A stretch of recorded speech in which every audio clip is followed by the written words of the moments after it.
So welcome everybody. My pleasure to introduce Abhinav Kumar. He's a professor at IIT, Indian Institute of Technology, Hyderabad. Abhinav received the dual degree in electrical engineering and information and communication technology, and the PhD in electrical engineering from Indian Institute of Technology in Delhi. He was then a postdoctoral fellow at University of Waterloo. And since November 2014, he's been with the Indian Institute of Technology, Hyderabad, where he's currently a professor. So his research interests are in different aspects of wireless, including 5G and beyond communications, IoT, machine learning, security, and privacy. Abhinav is a senior member of the IEEE, and he's also a recipient of the Young Faculty Research Fellowship from the Government of India. And Abhinav is also trying to recruit new faculty members, right, for IIT Hyderabad. That's one of the things on his agenda. So he's going to talk today about RIS-assisted NOMA communications. So we're looking forward to that. Sure. Thank you, Professor Maniam, for the kind introduction, and thank you for hosting me in this wonderful lab. So maybe in interest of time, I'll directly jump into the topic. So today we're going to talk about RIS-assisted NOMA communication under phase and SIC imperfections. This is just an outline of my talk. I'll initially try to introduce and motivate why this problem is important, especially for beyond 5G networks. And then I will probably try to show some results for a sub-problem, which is NOMA with imperfect SIC only, and then try to show how we have generalized it for various aspects like fairness, uplink, downlink, number of users, so on and so forth. And then I have a couple of slides trying to champion my department, institute, and a couple of conferences that I'm part of. Maybe if time permits, I'll try to touch upon that. Okay, so to begin with, why NOMA? Two key aspects that have been driving cellular networks have been A, how to reuse the resource, especially the spectrum, as much as possible, and B, how to provide coverage and support for mobility. And these two aspects have been common from the very beginning, from the first 1G network itself. So for example, if you go back in time, there are these FDMA networks, which are part of the 1G, where you would give certain amount of frequency resource to a particular user for our amount of time. But of course, spectrally very inefficient, because if I have spectrum or the frequency as my primary resource, and I'm going to allocate it constantly to one user, then I cannot use it again for other users in the same cell, which is why in the second generation onwards, people started using TDMA, which is time division multiple access, where I say, okay, I use all the available frequency for a fraction of time only for the active users, and any inactive user doesn't get any allocation. So this way, we can more efficiently use the resource. I'm going to skip 3G for now. I'm not going to delve into CDMA, but then directly into 4G and 5G, we have OFDMA, which is orthogonal frequency division multiple access, where because of time selectivity, because of frequency selectivity, we allocate these time frequency resources in this grid, which we can call them resource block if you like, based on the 4G terminology. And each color is essentially a user. Based on their channel condition, we allocate those resources to each user. So in some sense, the time frequency grid is already very well packed or very well utilized, even in the 5G network. Now, when we are heading towards 6G, we would like to pack, or we would like to reuse these time frequency resources for more than one user in the same time frequency band. So can we do that? Yes, there are already technologies available like NOMA or non-orthogonal multiple access, which allows, for example, in this particular case, we are doing multiplexing in the power domain, but you can do multiplexing in other domains also. So this is power NOMA. For our presentation throughout, we'll be using power domain NOMA and NOMA interchangeably. So we want to multiplex users in the power domain, but how is that possible? How do we realize this in practice? So to do that, this is one kind of a simple setup where I have two users. So it's a two-user pair NOMA. We have something called as a strong user, which is denoted by S, and something called as a weak user. Here, the strong and the weak connotation is coming based on the channel gain. So the user can be closer to the base station, so lower path loss, and that's why HS is higher. And the weak user is further away from the base station, and that's why HW is smaller. Another way to look at it is maybe the strong user has a line of sight communication, the weak user is behind a blockage. So it need not be always distance dependent, but it's more based on the channel gains of the user. And the same can be generalized to n number of users also. Now, what happens is, for a NOMA pair, when we are multiplexing in power domain, we try to give maximum or large amount of power to the weak user, as you see here on the right top corner, UW receives more power. US, we give its signal smaller amount of power. And this is because for weak user, its channel gain is anyway lower. So when it receives the signal, let's say the received signal Y is Hx plus N, because HW is smaller, when HW gets multiplied with the strong user's signal, which is a small amount of power, it's almost negligible. So the weak user can actually treat the strong user signal as simply noise, a marginally extra noise, and just decode its signal. So there is a small amount of hit, but not substantial on the weak user's rate or weak user's performance. Similarly, for the strong user, because its channel gain is good, HS is good, it can actually perform SIC, successive interference cancellation, where it first tries to decode the weak user signal, whose signal has received the maximum amount of power. So it first computes, okay, with the given power allocation, what is the actual signal transmitted for the weak user? Can I subtract it out? Can I cancel it out from the received signal? And then whatever remains is essentially the strong user signal plus noise. Because it has good HS, the assumption is it can not only perform SIC, it can also decode its own signal out of the remaining signal after performing the successive interference cancellation. However, in the literature, a lot of work has been done assuming this SIC is perfect. But in real life, there are no perfect hardwares. There are always hardware impairments. There is going to be certain level of imperfection in this successive interference cancellation, which we want to capture and then use it to perform better resource allocation as part of this particular discussion today.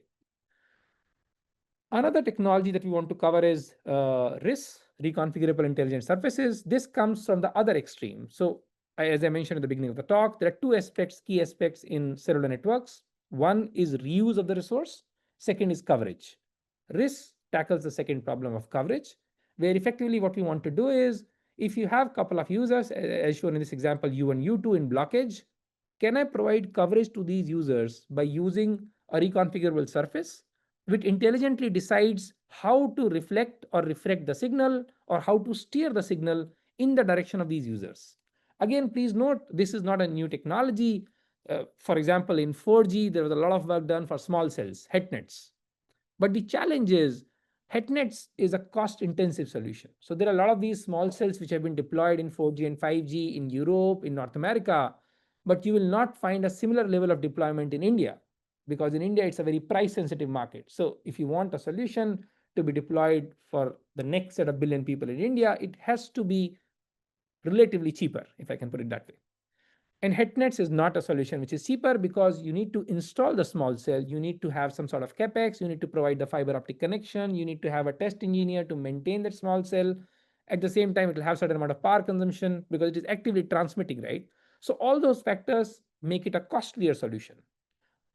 On the contrary, now as we are heading towards 6G, there is RIS. The advantage of RIS is it only requires a controller, and it needs to tune these individual components. So you can imagine this as a large mirror with small components or elements, resource elements in it. Each element is like a small mirror, which can be used to steer the beam or steer the RF wave in a particular direction. And this steering need not be very real time. The moment we know in our coverage, there are certain holes, there are certain regions in my network that are not covered by my macro base station or even a small cell base station, I can actually keep some of these resource elements steered in the direction of those coverage holes to ensure better coverage and to ensure better data rates or whatever metric you're trying to optimize. On top of this, we can combine the two technologies. So we can have RIS and NOMA, where RIS provides the additional coverage and NOMA provides the additional data rate. So this is like a win-win technology that both should coexist in the 6G context.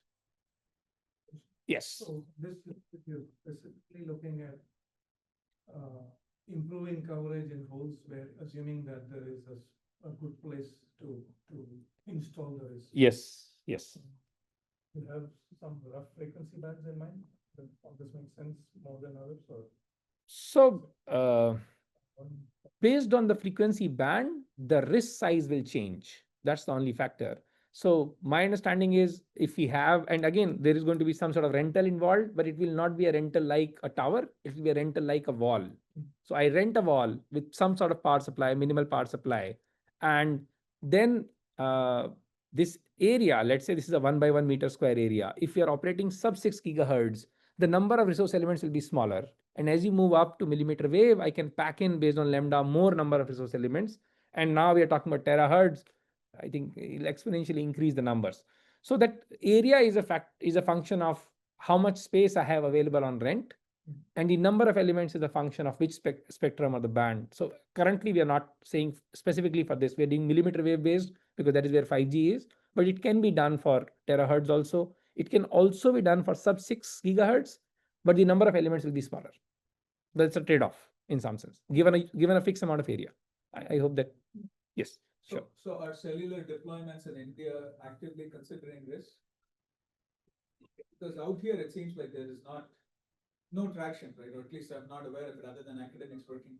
Yes. What is it in India like? So even in the Indian context, I have not seen much work happening from the industry side. However, we had a project last year with NTT, Japan, and they actually funded some research in our lab to actively do some sort of analysis on top of this. We have an NDA, I cannot share more, but they are actively working on RIS. So they have hardware test bed setups for both indoor, outdoor, and they're doing a lot of data collection in the Japanese context. So we did a lot of some amount of work on the 20 years FR2 Yes. RIS, and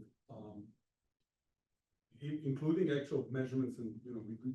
So this is Prince to Kyle's, right? So we did that in the test bed, and I'm just having trouble with the scale, right? I mean, doing this on a large scale is going to prove quite difficult. Yes, yes. And I don't know. Maybe it's me. Maybe. No, that's a very valid problem. I'm not going to cover it as part of today's talk, but we have a work under review where we actually show that the computational complexity for a 100 element resource element RIS is going to be so high that you cannot use any of the traditional methods. And then what we have done is we have used some of these unsupervised learning techniques where we don't assume even the knowledge of the user channel gains, and then we try to cluster the RIS elements, and then it becomes tractable. At least it's closer to real time compared to a traditional approach of writing it as an MINLP or something and then optimizing each element. It doesn't work. It doesn't solve. So if you want to do user scheduling with RIS in the loop at a millisecond level, it is not tractable at this point of time, at least using traditional methods, but using some of the unsupervised DL techniques, we have been able to show some interesting results there. Yes, but I'm not because it's under review, I'm not gonna present them today. Yes, sure. Bilateral, the same paths, advantages are in both directions, up and down. May or may not be present for the same elements, but we are presuming at least for the whole set of array, maybe there are other elements which may have better propagation. Yes. Also, for most of, except couple of works I'll highlight towards the end, most of the part we are focusing on the downlink for now, for coverage. But you're right that it need not be a symmetric channel. Yes. Which of course requires then observe the other direction as well. But, Yes. But there is a big discussion whether it's meant or not. So, But do they typically, TDD works better than FTD because it's in the same? I mean, So those are the kind of questions we're trying to answer. symmetric assumption is that TDD is better, but Yes. it's an assumption. No, my background has been from an operator background. Yes. So if there is a compelling use case that you have to fix a coverage hole at low Yes. cost, then as long as it is low cost and it fixes the hole, then Yes. I see the value. Yes. But the TDD and the FDD part is something we are also still working on. Yes, yes. I have some results to show why I come to that, maybe If subsequent slides. I mean, things are symmetric, then things are easier. They're not easy. Sure. So for now, there are two issues we are trying to tackle. One is there can be imperfection in successive interference cancellation, which can deteriorate the NOMA performance. The second issue is even for the RIS, when we are talking about those angles for each of those elements, those angles have to be estimated. The phase has to be estimated very accurately. If there is any imperfection in that phase compensation, that also translates into degradation of performance. So you want to tackle both of these issues together. Another concern that we want to tackle is Is it always good to use NOMA? If you're going to use a log rate model, if you're going to use no imperfection in SIC, yes. But then in real life, there is going to be imperfection, and it is never a log rate model. It's said that, for example, for you, you might be familiar with that 16 adaptive modulation encoding table with that the 3GPP has. It's not a log rate model. So now if you use those discrete rate models, does NOMA always still perform better than OMA? Or there are scenarios where we should let the users be OMA?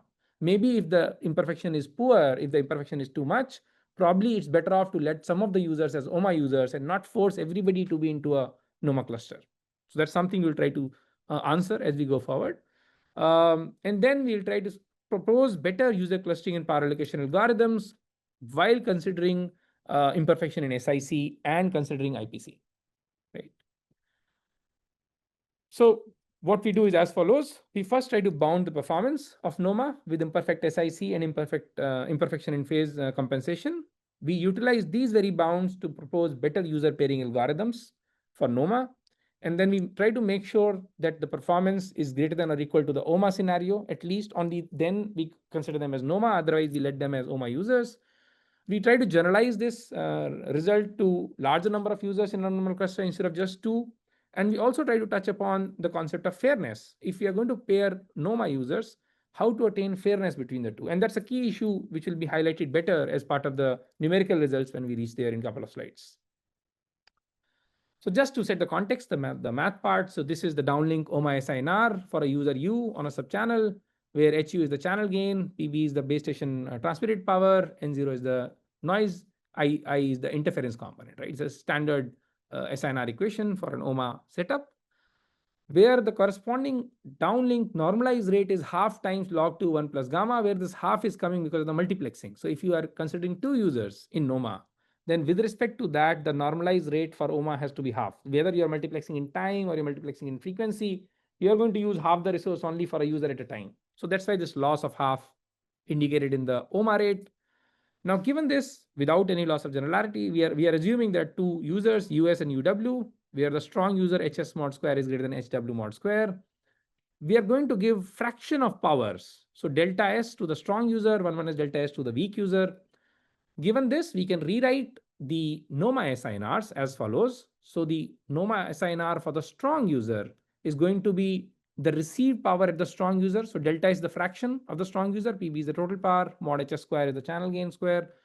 And then noise power, interference, and this additional term, which is coming because of imperfection in SIC. So if you have, for whatever reason, perfect SIC, beta goes to 0. But if beta is not 0, if there is an imperfection in SIC, then a fraction of the weak user power seeps into the strong user as interference. So this 1 minus delta SPB is the power allocated to the weak user. The channel gain remains the same because this is in the downlink. So at the strong user, the received component of the weak user signal multiplied with the imperfection beta. Similarly, we can compute the weak user's SINR, which is 1 minus delta SPB, the received power in some sense, and then noise, interference, plus the interference from the strong user. This will always be there whether there is imperfection in SIC or not, because our premise for NOMA is the weak user treats the strong user signal as noise. So this is the noise part coming. The denominator delta SPB mod HW square is coming because of the strong user signal received at the weak user. Given this, if you divide everything in the numerator and denominator by N0 plus IS for strong user, N0 plus IW for the weak user, we can rewrite the equations in terms of their corresponding OMA SINRs. So we get this gamma SO, which is a strong user OMA SINR, and gamma WO, which is the weak user OMA SINR. And their equivalent rates are going to be RSN and RWN. In interest of time, I'll move on to the next slide to try to see how to derive the bound. So one of the conditions that I mentioned in the beginning is we want the weak user's NOMA rate to be more than its OMA rate. Only then it makes sense to perform NOMA. If they're going to have lower rate than OMA, then why to perform NOMA at all? So using that as one of the constraints, we can rewrite an upper bound on delta S. It's a marginal amount of steps. Essentially, unless the fraction of power given to the strong user is less than the value, another way to look at it is unless the weak user power is, because 1 minus delta is the weak user power. So unless 1 minus delta S is above a certain threshold, weak user's rate will be inferior in NOMA compared to its OMA counterpart. Imposing a similar constraint on the strong user rate, we can derive a lower bound on delta S. So in some sense, now we have a regime. The amount or fraction of power allocated to the strong user should be between this range. Only then both weak and the strong user have their NOMA rates more than their OMA rates. Given this, we also add one more constraint on the average sum rate, where we say, okay, from a system layer perspective, not only the individual users, but the sum rate of the user should also be more than the corresponding OMA scenario, the NOMA sum rate. Putting this constraint, we derive this bound, this upper bound on beta. So in some sense now, unless the imperfection is less than equal to this value, maybe performing NOMA is not good, right? So we have an upper bound on beta, and then substituting the previous upper bounds and ensuring positivity constraint, we are able to derive a better lower bound on delta S. And we are also able to derive a bound on difference in OMA SINRs of the strong and the weak user. So as long as the SINR of the strong user minus the SINR of the weak user in the OMA regime is more than the RHS derived here, it makes sense to perform NOMA. Their sum rate individually as well as their average sum rate will be higher. If not, one of them will take a hit. One of them's rate will drop below its corresponding OMA counterpart.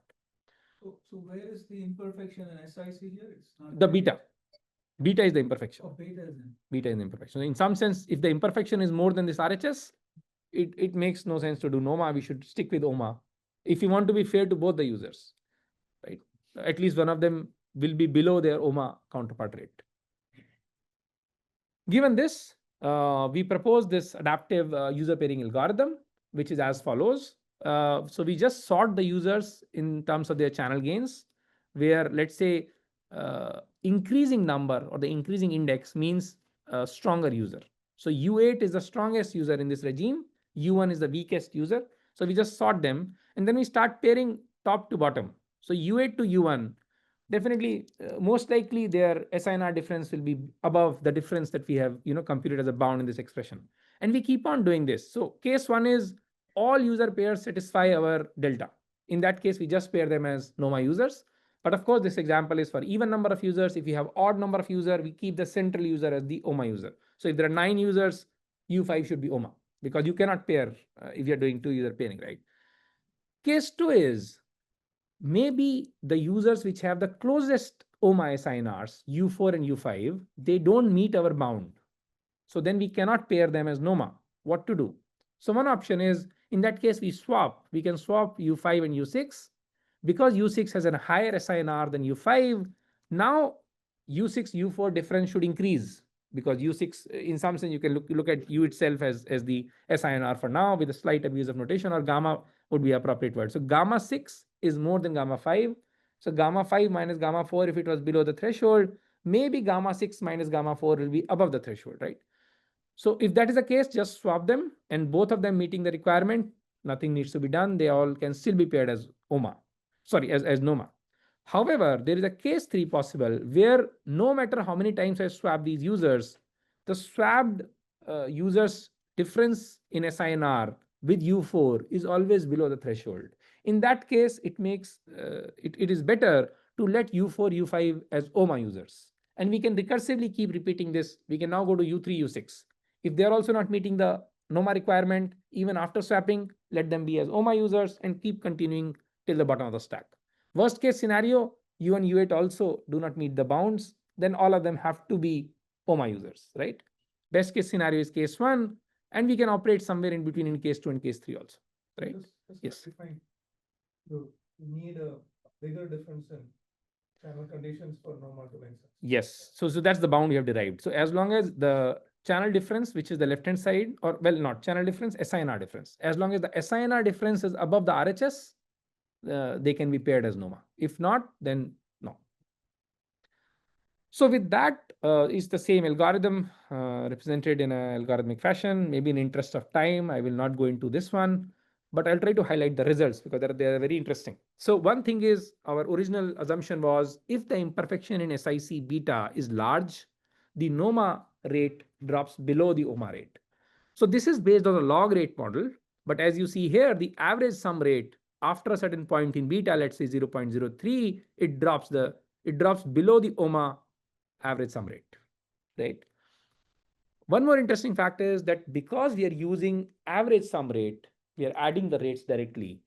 the weak user rate is not dominating the expression. It's the strong user rate always dominating the expression. So we discussed fairness, right? So in some sense, if your objective is average sum rate, it's not fair because most of the contribution to this average sum rate is actually coming from the strong user rate. However, the strong user rate also drops below the threshold for a similar value of beta, right? So as the imperfection increases, no matter how much power you give to the system, how much delta S you give to the strong user, its OMA rate is going to be above its corresponding NOMA rate. So we should only be doing NOMA in a regime where the beta is less than this value. And this beta can also be device specific. This is just 2 users, so only 1 user's beta we are talking about, but maybe we'll come back to that later.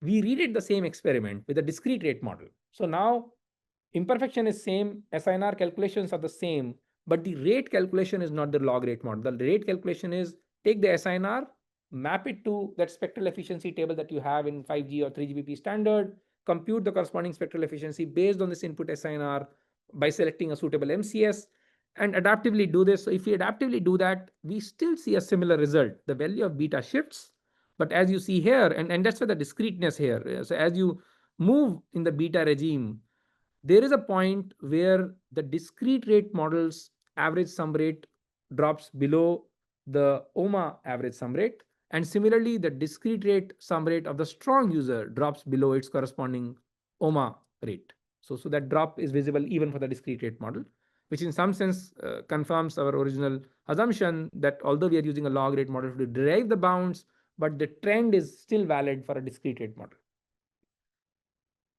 Now, coming to the power allocation, alpha S, this is the power allocated to the strong user for a given amount of imperfection with log rate model. And we are able to show that as you increase the fraction of power given to the strong user, its data rate increases and the corresponding average sum rate increases and the weak user rate drops. So that's the drop in the weak user rate. And at some point it drops below the OMA. So it's not that you can fine tune only the parameter alpha S to compensate for this imperfection. There is a value of imperfection after which no matter how much power fraction you allocate to the strong user or to the weak user, the system, it cannot operate in the NOMA regime, right? So given this, we also redid this with the discrete rate model and we see similar trends, not exactly the same, but similar. Now we compared our proposed user pairing algorithm with the state-of-the-art algorithms at that point of time. So NF, UCGD, RP were the state-of-the-art algorithms, and we were able to show relative gains compared to them in terms of average sum rate with increasing number of users in the system. Other algorithms have a similar problem formulation? They have a similar problem formulation, but they don't consider beta. So the moment you introduce beta, and this is a couple of years ago, but this was the first work from our group, and I wanted to start with this and then try to generalize to the other works that we have done. But the moment you introduce beta, there is a hit in performance. For that matter, if you increase beta, the gain is prominent. For example, here the blue is there is a gap compared to here where the beta is smaller. So as the imperfection increases, the state-of-the-art user pairing NOMA algorithm, their performance starts deteriorating compared to ours because we have taken beta into consideration while designing the algorithm itself. So now, this was the first part of the talk, and now I want to generalize this. I want to say, okay, this is for 2 users, imperfection in SIC. Can we generalize it to n users? Yes, we can. So apparently we did. So this was joint work by Sivamoni. She's a PhD student in my group. Dr. Pawan Reddy is an alum from our group. He's a faculty in IIT Mandi now, and collaborator Professor Prabhat from IIT Indore and Professor Magarani. Where for the first one, which is a patent which is under review, still under review, it takes a bit more time in India for patent applications compared to here, but more on that later. Is it? Okay, interesting. So for this particular work, we tried to generalize to n users, and in this particular example, we are considering 16 users with 4 user clusters. So what we do is we sort the users. U1 is the least SINR, U16 is the maximum SINR. So we sort them in this fashion, snake-like fashion. And then we start clustering from the bottom. The bottom 4, hopefully each one of them would meet the pairwise SINR criteria. So we derive recursive pairwise criteria for n users in this work. I'm not going to in the math part of it in interest of time because I also wanted to share various directions or extensions possible. So, but we have derived. So similar to the 2 user bound, we derived a bound here for n user scenario, and we were able to show that even for n users, it's only a function of the immediate user below you. If that SINR is above a threshold, you can still pair all of them as NOMA, right? Which is an interesting result in itself. Again, for downlink, by the way. So here what we do is we take this cluster of 4 users, and all 4 of them, as long as pairwise they meet the SINR difference criteria, we cluster them as a NOMA user cluster. For the top cluster, maybe it doesn't meet. Maybe 2 users out of this are not meeting that SINR difference criteria. Then we split them. And when we are splitting, we do it carefully. So we split them by taking the farther end users, U4, U13 in one cluster, because there is gap. The SINR of U13 is much, much higher than SINR of U4. The probability of their SINR difference above our 2 user pairing criteria is higher. So we pair them together, U4, U13, and say, okay, this is a NOMA cluster. And then U8, U9, most likely this is the culprit. They are the ones because of which this 4 user cluster was not working. So then we let them be as OMA users. Now this example, we are showing it for 4 user cluster to 2 user cluster, but you can actually show it for any 2 to the power n or kind of a setup, and then try to generalize it. It's like an emery tree kind of a setup where you start with a 2 to the power m cluster, and then you keep dividing into smaller clusters based on whether each user in that cluster is meeting pairwise the NOMA SINR criteria or not. So again, compared to the state-of-the-art algorithms at the point of time, we were able to show gains in spectral efficiency with imperfection in SIC in the system compared to an OMA baseline. But of course, the moment the imperfection increases beyond a certain point, the proposed results are no more valid, they drop in performance, right? The second issue that I wanted to tackle at the beginning was fairness. And we also had a result where we were able to show that the strong user is gaining from the power allocation. The weak user rate is almost the same as its OMA rate. Now, can we tackle this? So there is a way. So we introduced this notion of alpha fairness, where we said, okay, we can have this fairness coefficient called alpha based on the value of alpha. If alpha equal to 1, it's like proportional fairness. If alpha equal to infinity, it's like max min. If alpha is equal to 0, in some sense, this is sum rate maximization. So given this as an objective, instead of maximizing the sum rate, can I maximize this T alpha as the objective function? And we were able to show that indeed, in this particular work in GlobeCom, we were able to show that indeed this works out. It ensures fairness between the users. You can tweak alpha to get various notions of fairness between the 2 users. And earlier we were discussing, right, how to do the resource allocation real time. So now the same problem, we try to tackle it from a machine learning perspective. Please note it's a 2-part problem. The first part of the problem is, should the users be in a NOMA pair or not? And the second part of the problem is, if they're in a NOMA pair, what should be my estimated value of delta S, the fraction of power allocated in some sense to the strong user? So we designed this task one, which is a classification task, and we used a very typical random forest-based classifier, which was able to tell us cluster them if PC equal to 1, don't cluster them, keep them as OMA if PC equal to 0. The input is the SINRs, the imperfection, and the value of alpha. And if they are being clustered into NOMA, then we use a regression, deep neural network-based setup to predict the value of delta S. What should be the power allocated to the strong user, right? We not only generalize this to end user and for the fairness criteria, we also generalize this to uplink and downlink, which was a comment earlier, right? What happens if you have uplink and downlink? So we have been able to derive the bounds based on the strategy itself. So you can have strategy which is like biased towards a particular user. You can have a strategy which is fair between the 2 users, alpha fair. You can have a greedy strategy. I want to maximize the rates, right? Or you can have max min. I want to maximize the minimum rate in the system. So you can change the objective or the strategy, and then correspondingly, we were able to show, or we were able to actually derive an equivalent pairing criteria based on the strategy, right? For both uplink as well as for downlink setup. But in the interest of time, I'm not going to go into the math of each one of them. I think I have 45 minutes, so I'm going to just project this, but the results are available in case somebody is interested and you want to explore. We have also done this for end user, but then that is currently under review, so I'm not going to share that part today. Not only for log rate model or discrete rate model, we also try to do this for a more practical scenario, let's say for drones with short packet communication. Can I redo the same map under the assumption of short packet communication? And we are able to show, we are able to derive those bounds again, and we are able to show indeed you can do it. So you can change the communication setup and redo by following a similar set of steps and rederive certain bounds on beta as well as on your power allocation factor. Going a step further, we said, okay, if we have these bounds for 2-user NOMA scenario, now can I use these bounds, these values of alpha s or delta s, and perform scheduling? So here we did a primitive time-based kind of a scheduler, but we used the same NOMA bounds in calculating the time scheduling for multiple users, where the scheduling can be for NOMA users or OMA users. So if you have a OMA user setup or a NOMA pair, for example, this is a NOMA pair, so they get certain amount of time, and then an OMA user gets certain fraction of time, and we try to optimize the time fractions also. So this is more of like a TDMA kind of a multi-user scheduler sitting on top of NOMA.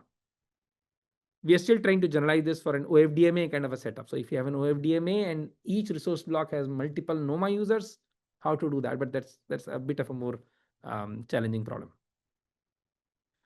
So that was the first part of the talk. And then now what we want to do is we want to look at RIS-assisted NOMA with IPC, imperfect phase compensation. So as I mentioned in the beginning of the talk, you can have RIS. Previously, people used to call it IRS when we started working in this domain because people were only looking at reflection. So intelligent reflecting surfaces. But then people realized there can be diffraction, there can be refraction. There are so many other properties of the RF you can exploit from the surface itself. So it need not only be the reflection part. And that's why the name changed. It evolved from IRS to RIS, reconfigurable intelligent surfaces. But I'm retaining it for the first work. So for this, it was IRS. This is with Pawan, who I mentioned. Dr. Pawan is a faculty, is an alum from our institute and now a faculty in IIT Mandi. And in this work, we looked at if there is imperfect phase compensation, how do I bound the performance for such an IPC-based system and then use those bounds to do resource allocation in presence of NOMA. We were able to generalize this. So this was for downlink. And then again, with Kusuma, she did her master's. I think she now works with Qualcomm Hyderabad. We were able to generalize the bounds not only for downlink, but also for the uplink scenarios. And then they change because the system is slightly different, right? As you mentioned in the beginning of the talk, it's not symmetric all the time based on TDD or based on FDD. And based on the user equipment power, it's not the same as the base station power. So there is asymmetry in the system. So we were able to capture that for uplink here. And then again, from a use case perspective, Swaraj, he did his master's in our group. This was the work in collaboration with the entity, the publishable part of it. So where we did some sort of RIS-assisted NOMA for V2X for vehicular systems with imperfect phase compensation, right? These are some of the other contributions from our group in the domain of NOMA and SIC. So we also work in visible light-based communication. Uday did his master's and PhD in our group. Now he works for Qualcomm Hyderabad. A lot of people from our group do. He's very close by. We have very active collaboration with them. And we have also worked on machine type communication or IoT and impact of NOMA and SIC in that domain. But then in interest of time, I'm not going to dig deeper into these works. But if any of you is working in them, would love to discuss, maybe we can, after the talk, explore any sort of collaboration. So this was one type of work happening in our lab, which is NOMA and RIS with imperfect phase and SIC. We also work on OTFS, orthogonal time frequency space modulation, and ISAC, and machine learning and DL and its implications in communications. For that matter, I'm an affiliated faculty member in the AI department. Around 7-8 years ago, I started working at the intersection of the two. There is, we have an AI department. Yes. So for that matter, we started, I have a slide on that. Maybe I'll come to that later. I'm also affiliated faculty member in engineering science, but my core department is electrical. Because I started working in this domain of ML, DL, and its implications in communications, I started hiring PhD students in AI department also. And then recently, there is one student who's about to graduate. He did very interesting work on domain adaptation and domain generalization. So the key aspect is as follows. For all the works that we have discussed so far, we assume, let's say, some sort of label data is available. And then you apply a DNN or a CNN or an LSTM, whatever works. But the distribution of the data changes. Maybe you collect data in WINLAB, and then now you want to test it in the nearby. There is this, I think, medical or bio, some sort of school is there next door, right? I ended up going there first instead of coming here. Now you want to use a RIS setup there. How do I retrain this RIS setup or by using minimal amount of data? So in domain adaptation, we assume unlabeled target data is available, at least part of it, during training. So labels are not there, but data is there. In domain generalization, we assume there is no target data available. So you only have source data, which is coming from certain distribution, and the target data has slight difference in, it could be in terms of the distribution, it could be in terms of the conditional probability based on what is changing in your environment. Now, can I reuse this trained model on this unseen data? That is what domain generalization is about. So we have some results there, but those are more from computer vision side, from image processing side. So because there are these publicly available data sets, for the matter, today, early morning, 2:30, I had a talk in a conference in Russia, St. Petersburg University, which was on domain adaptation and domain generalization. But if anybody of you is interested, we can have a more discussion on that. I would like to acknowledge support from Suzuki Motor Corporation, Japan. They have been very kind to fund a couple of projects in our lab. NTT Japan, as I mentioned earlier, who funded the RIS project, ZF India, and also my institute, which has been kind enough to fund this travel, Ministry of Education and Ministry of Science and Technology, Government of India, for their kind. ZF is a German company, but they have a big presence in Hyderabad, and they do everything with respect to cars except making a car. So it's an auto. They make all sort of components, everything that goes inside the car. I think yes. Right from your chassis, engine to automotive communication. So we have a project with them in automotive communication domain. So I just wanted to acknowledge their support. Couple of introductory slides for those of you who are not familiar. I belong to Indian Institute of Technology, Hyderabad. We are a 17-year-old institute. We are a young institute. We have around 330 plus faculty members, around 5,500 students, out of which more than 60% are grad students. Within this 60%, around 1,500 plus are PhD students. So we are a research-driven institute. Unlike some of the traditional IITs who are more undergrad oriented, we are more focused into research. And we would like to even further skew this number to more than 60% based on the funding available. We have 4 incubation centers on our campus already. We have around 260 plus startups with an aggregate revenue over 17 years of 1.5 billion INR. I know this is INR, it's not a big number. Maybe the university here has much more funding, but for us, given that we are 17-year-old, it's a reasonable amount of revenue. For the matter, out of these 260 plus startups, couple of them are not even qualifying the criteria of startup anymore. They are full-fledged companies. One of them is by my colleague Kiran, called WISIG, which is working with Intel. They have recently signed $1 million deal to provide NB-IoT chips for wine management in Australia. So some of these startups are doing reasonably well. We have around 28 center of excellences with 1.35 billion INR research funding. 2 test beds that I wanted to highlight because this is WINLAB. So first one is the 5G test bed. So we have an in-house test bed, which includes the access network, where we have collaborated with Tejas Network. We have around 50 baseband units, each 2 antenna. So you can potentially do 100x, 100tx cross something, and you can do a permutation combination there, but it's one of its kind massive MIMO setup available from an access network perspective. Our colleagues from computer science department have designed an in-house core network for 5G end to end. So you can actually connect a commercial grade UE to the core network components designed in-house by some of these colleagues. So in case you are working in the core network part, maybe I can connect you with the colleagues from computer science. If you're working in the access network part, I can connect you with the 5G testbed that we have on our campus. The second testbed I wanted to highlight is Tihan, which is again a Government of India funded initiative, where we have around 1.5 kilometer plus track that includes concrete road, that includes gravel road, tar road. So we have variety of roads, and you can do an autonomous car testing end to end. This includes 5G RSUs. This includes 5G base station on these tracks, both signalized, unsignalized intersections. So all sort of permutations that you can think of. At this point of time, I think we are working on including a stretch of 50 meters with rain and fog kind of setup. So if you are working in autonomous driving space or drones or autonomous water vehicles, we have facility available. We have a autonomous shuttle which has been running on our campus. It has completed around 1,200 kilometers. So we have 1,200 kilometer worth of runtime data, and it's not running on a side road. We have a main boulevard. I'm not sure how familiar you are with our campus.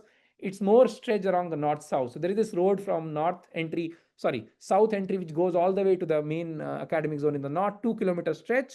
And this shuttle works on this stretch. So when I'm driving, sometimes I try to go next to the shuttle and then it slows down.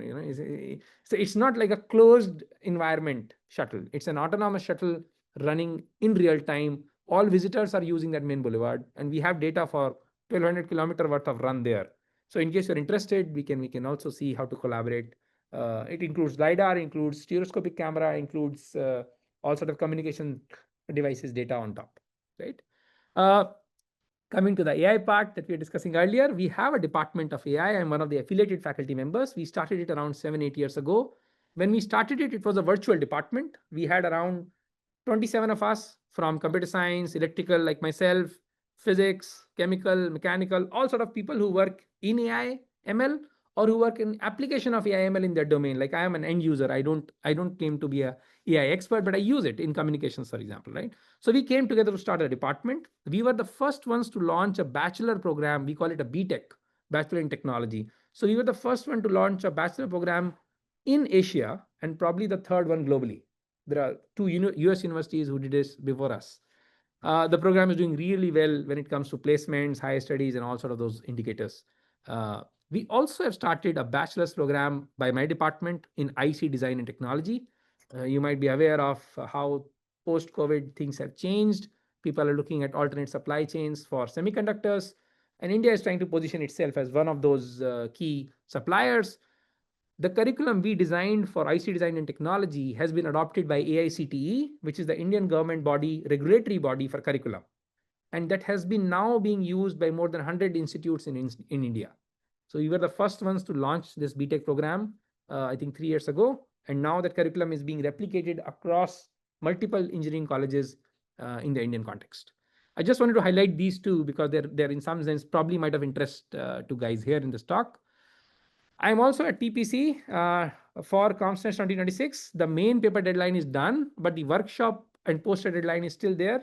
So if anyone of you is working at the intersection of communication, networking, application of AI/ML into these domains, please do consider submitting a poster, or there are around, I think 7 or 8 good workshops. You can also plan to submit a paper. The deadlines are towards the end of November or mid of November, so there is still time. I'm also in TPC for NCC. It's a national conference. It's not an international conference, but then anybody can submit a paper. It's not that only Indians can submit. It's open to everybody from across the globe. Proceedings for both ComStats and NCC will be appearing in IEEE. We are working on the NCC part. For ComStats is already there. We already have the approval from IEEE side. I am also the TPC here. So in case you're interested, if you like to visit Hyderabad, our campus has around 200 rooms. So the conference is going to be completely in-house. So if you'd like to visit our campus, please do consider submitting a paper here. That's all that I want to talk about today. Thank you. And I'll be happy to answer any questions or any comments. Thank you. Yes. The question. You're using passive RIS? Yes, passive RIS. Passive RIS. See the. I should have highlighted that, but yes, you're using passive RIS. You can have an active version also, but no, not for us. Yeah, but you have to like limit the noise. Yes, that is true. For example, for now, in our, I don't know if we have the equation, but we are capturing the noise part. Yes, but only passive. Our assumption is we want a low-cost solution. The moment you go towards active RIS, it becomes costlier. Yes. So, going back to early days, right? SIC, it's notorious. I mean, beta is if you have sort of equal distribution of powers among users, that's a disaster for SIC, right? Yes. If they're all equal. And how does that play with the, say, a power control algorithms we have in traditional cellular systems where they are trying to sort of make everybody's power equal, right? In terms of what the two ends see. So, that sort of implies that for NOMA, you would have to actually suspend the traditional power allocation mechanisms. Yes. So especially in the uplink, Yeah. right? So we did consider that. For that matter, for this work, we do consider a traditional for the OMA setup, we consider a traditional uplink power control, where you try to, add this factor into the power allocation to ensure the received power is almost equal for the users. That does introduce challenge, but then we were able to consider it and still show gains, as long as you meet the design criteria of the SINR difference. Yes. Yes. Because, I mean, SIC is gonna have a horrible performance if you have all the power plate. That is true. That is true. And that is, yes, and that is why the results for uplink are drastically different from or the bounds in uplink are drastically different from the bounds in the downlink, because in the uplink there is this additional factor of power control. Yes. Yes. Does the user have to do both downlink and uplink NOMA, or you can do downlink NOMA and? It's up to the scheduler, because I think it's not the user, but the scheduler deciding for the user. So the scheduler can do this, that there is a downlink NOMA, but there is no uplink NOMA for this user. Yes, that option is there. But I have not included that paper here because it's a under review transaction. So, but that it's possible. It's possible. Yes. So in uplink NOMA, they'll be transmitting. You try to have the difference in SIR coming to the basin, the two users, the weak and strong. Yes. Yes. And it will have a cost on your neighboring cells in some sense, but we have not yet figured that out.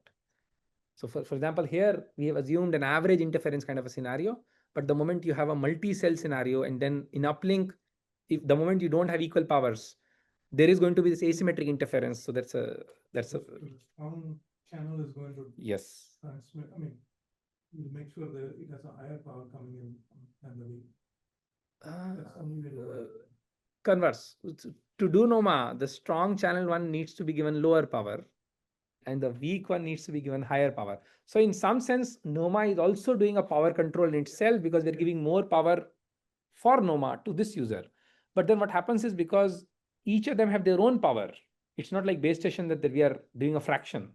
Each one of them is deciding, I have UE, PUE, for example, how much of PUE I should use for my uplink.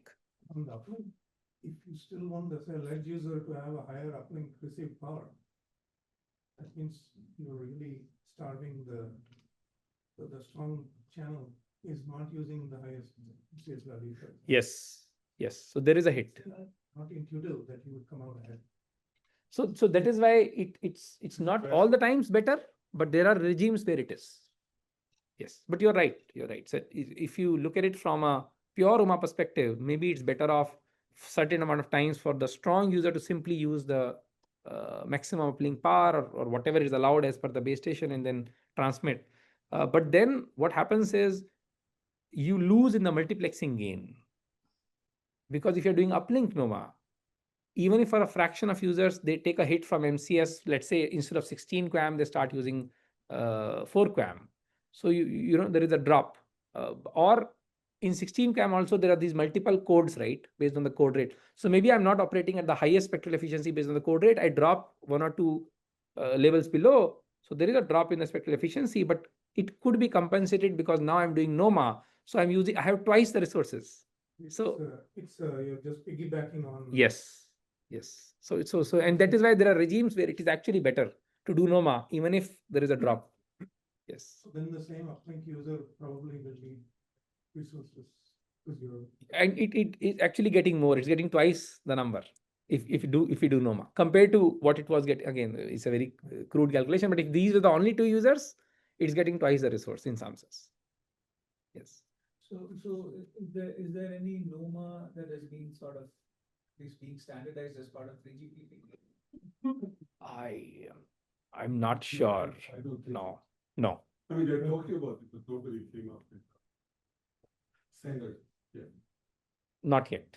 So I really doubt in 6G we are going to see. And also it seems like from numerical result, I mean, I don't know what exactly, it's all a function of parameters you choose. Yes. But it seems like you're really sensitive to data. I mean, when you Yes. get to a large number of users, I saw numbers like 0.05. Yes. That means you really have No, I mean, listen, if you have 100 users, it's Yeah. highly unlikely. that yeah, the you'll- sparing is not going to. Yes. It's very sensitive. it seems. Yes. Yes. Right. Because Very much. they have to coexist, right? So all of them have to coexist in the same amount of power. So the gap, so in some sense, you have to have a better resolution for these users. Yeah, if Which you can- order them and you have a clear descending. Yes. color, Seems like it then might, it's fine, but yeah. remember that in the early, in CDMA, it was a little bit easier, but still, SIC I think it was- might be okay if you have small cells that only have few users. Yes, Then I think it's probably, and remember. but then you don't want small cells in India, right? That's what we said. Well, we would love to, but nobody is deploying them. You're getting small cells by using the. Right, but I'm just saying, it seems like just, I don't know the numbers, right? If you see sort of No, but I mean, the sensitivity to beta. It is there, it is from, there. from CDMA days, when we were doing CDMA, I mean, we did SIC long ago. If you have a large number of users, everything collapses. Yes, yes. Right, and also to do SIC, I mean, you're assuming some kind of signature that these things are using. I mean, how are you doing SIC, right? You've not really considered that. You kind of abstracted it out with Yes. beta. Yes. But the practicality of doing SIC, right?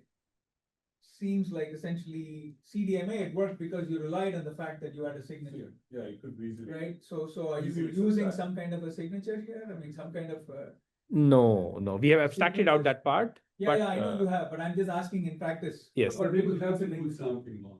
right? They need to have some You kind of be able a to signal decode- design that have allows to- you to. have to be able to decode individually. Right, no, I know you Yes, abstracted yes, it out, yes. but I'm just saying in practice, NOMA will require some kind of essentially, some signal design where you say we're gonna sort of use. Well, this. where you can. Yes. You discriminate A, B, C, D. Yeah, So, right, so it's gonna be, yeah, very interesting, any other questions? Yeah, so. Maybe I can check once online also, if there is any comment or. Anybody has any questions online? I don't hear anybody, but. Yeah, I'm going to chime in and ask a question. Yeah, thank you for the presentation. What, you talked about self-interference cancellation, and I assume that would have to also be a UE feature for uplink NOMA. Is that a correct statement? And if so, how much is that going to cost? For the first part, I completely agree with you. There has to be a feature. For the cost part, I am not sure. I'm probably not the right guy to answer that. So And then a sort of more broader question. I think you were about to say something about the future of NOMA and 6G. Maybe you can complete that sentence. And also, I'm very curious about the domain of applicability of NOMA going forward. sure. So for the 6G part, I really doubt we'll see NOMA in 6G because already the standardization discussions have started. They are looking at the waveforms and everything. And my gut feeling is it will not make it to 6G. But I could be really wrong. Maybe it will. But my personal opinion is I don't think it will make it to 6G. To the second part, what are the second part of the question again? Sorry. Yeah, so maybe you can speak to the domain of applicability for NOMA, given your familiarity with the domain. Yes. So there, one thing that I have seen is in the context, for example, for visible light-based communication, we can even pair 4 or 8 users because the channel gain is so good. It's line of sight. It's like, let's say, indoor VLC-based communication. So there are very nice hardware-based results for NOMA in visible light-based communication. But then VLC also, I don't think it's going to be part of 6G. So maybe next version probably, but it does work. So because there was a question earlier about larger number of users and sensitivity to beta and all, right?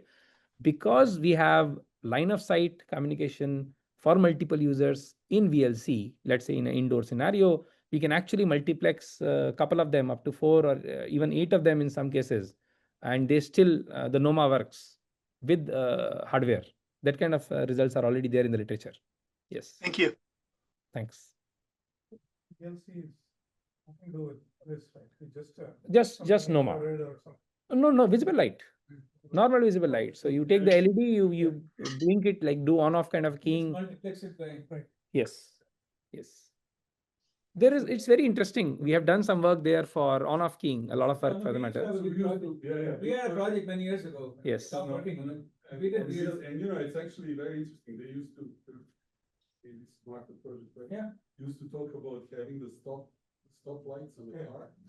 Yes. Do that and Yes. it's above the human perception rate. You can do all sorts of. Yes. More than less than 30 millisecond, and Yeah, then yeah, yes. You're okay. You won't see. Yes. So in that case, what you're stating is there are multiple users and then you could use NOMA. Yes. And that's actually a Yes. useful application, right? I mean, you usually don't see too many cars in front of you or too many cars behind you, right? So in theory, it's small enough number of users.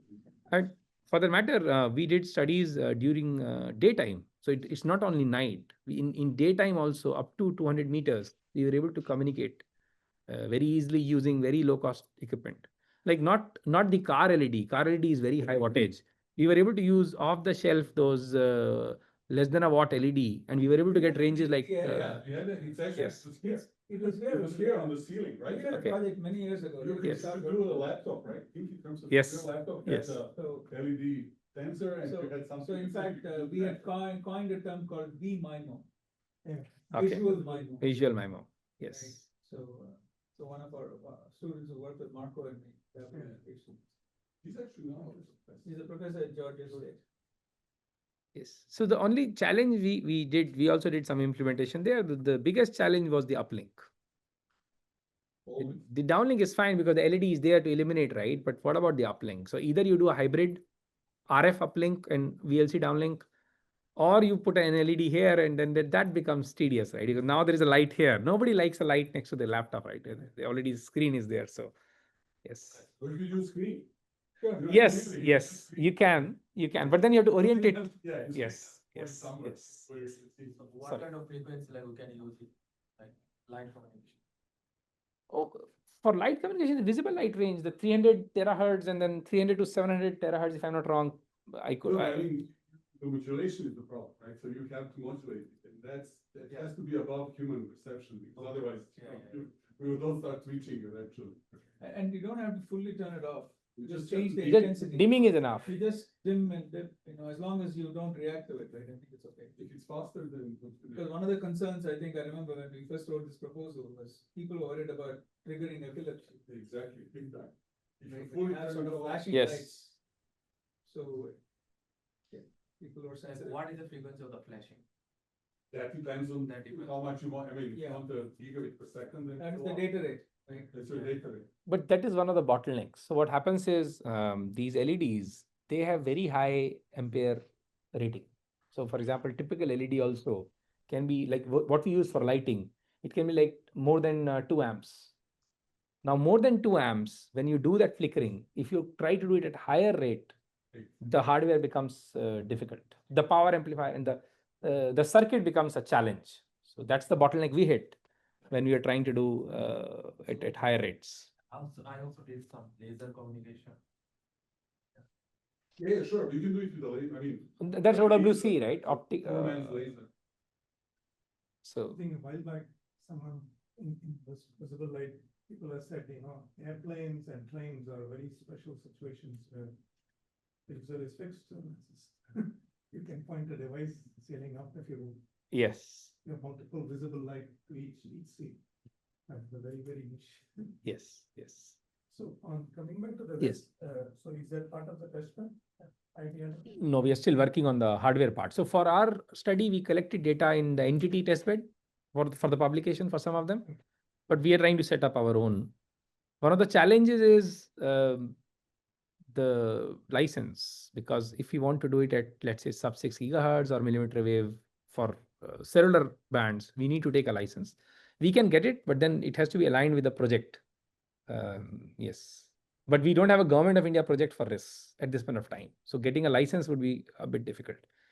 They easily give it to us because we are a government institute, but then if we have a project with them, not with entity, then they will say no. So the problem is the transmitting it.